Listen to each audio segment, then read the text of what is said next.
appreciate Kyrie doing interviews away from basketball because I think it's great that athletes do this on podcasts. But Kyrie has just been all over the place talking about the departure from Cleveland over the years. And so I really have no idea where to rate this and what he might say again in 6 months. A couple of years ago when Kyrie was headed to free agency, LeBron James was interested in trying to recruit him to the Los Angeles Lakers, and he reached out and attempted to mend fences. It lasted for a short time, and when Kyrie didn't choose the Lakers, their relationship went away again. I will just say that 2 weeks before Kyrie asked for a trade, LeBron expressed his desire to be with Kyrie and hand off the reins to him in a public press conference at the NBA Finals for the world's media to hear. Kyrie came in minutes later, was asked about it, and said that was exactly what he wanted in front of the world's media on the stage right before the NBA Finals, and then 2 weeks later asked for a trade. So I just don't know what to make of what his thought process was in 2017, what his thought process is in 2022, and your guess is as good as mine as what it will be in 2027.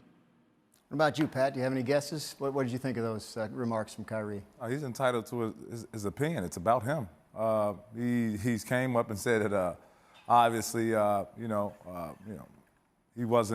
didn't know where he was in the headspace of, I don't know if it's being there or confidence in the team. I don't know what it is, but Kyrie is, top 75 player. I don't know why he wasn't on that list. He's talking about the most skilled player I've seen personally play this game. And to say that, at 25, 24 years old, that I'm not mature enough shows the maturity of him. I appreciate him. The game needs him. The game misses him when he was out. And, whatever Kyrie does with, the NBA, and I'm behind it. I'm a big fan of Kyrie. Just the respect he has, the grace and excitement that he brings to the game. No one else does it better than Kyrie. There'll always be a lot of what-ifs around that situation. Brian, do you think they would have won more championships if they had stayed together, those two?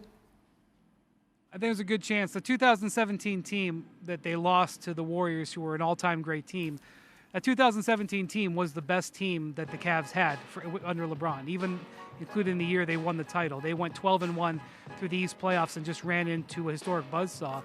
Durant ended up leaving 2 years later. If they stuck together, it possibly could have worked. Going to what Bev said, I completely understand why Kyrie, who, by the way, idolized Kobe Bryant and watched Kobe Bryant want his own thing about the same time in his career, I completely understand Kyrie's desire to want to go off on his own and ask to be traded. That makes total sense to me. But I think we can fairly say that 5 years on, that decision hasn't worked out. We'll see what the rest of his career goes, but he has never been back in the position that he had when he said that he wanted out, and that's just a fair statement. And what you mean hasn't worked out? What do you mean hasn't worked out? Well, he has not been back to the finals. So we're talking about winning. So we're not talking about individually Kyrie, because in the beginning we were talking about individually Kyrie. Now we're talking about in the team aspect, correct? Well, if he wants to, I guess I can't speak to what his goals were, but I doubt that his goal was to go to two more teams where they repeatedly had seasons that were letdowns. I doubt that was his goal. But if he's happy, even with injuries also, let's not forget injuries. Let's not forget COVID. Let's not forget a lot of things. He's had injuries his whole career, Patrick. And I think that's why he doesn't make the top 75. Because he's really he is absolutely an all-time great, but he's only been an all-time great like 40 or 50% of the time, and it's not necessarily his fault, quote unquote. But that's just reality.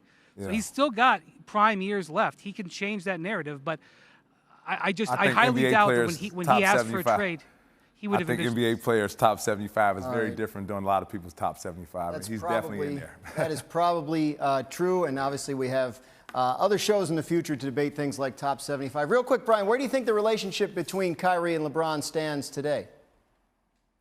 I'm not sure. I know that there was, like I said, a thawing of it a couple of years ago. I think, if you want to be with LeBron, if you want to be LeBron's teammate, LeBron will embrace you. He will do that. If you don't want to be LeBron's teammate, he won't embrace you. There's a whole bunch of guys who have come in and out of his career who he's been very close with. They don't play with him anymore, and he's someone that he wants to beat. And I think if Kyrie wanted to be his teammate again, he'd be very happy, but if he's not, he wants to beat him. Thanks for watching ESPN on YouTube. For live streaming sports and premium content, subscribe to ESPN+.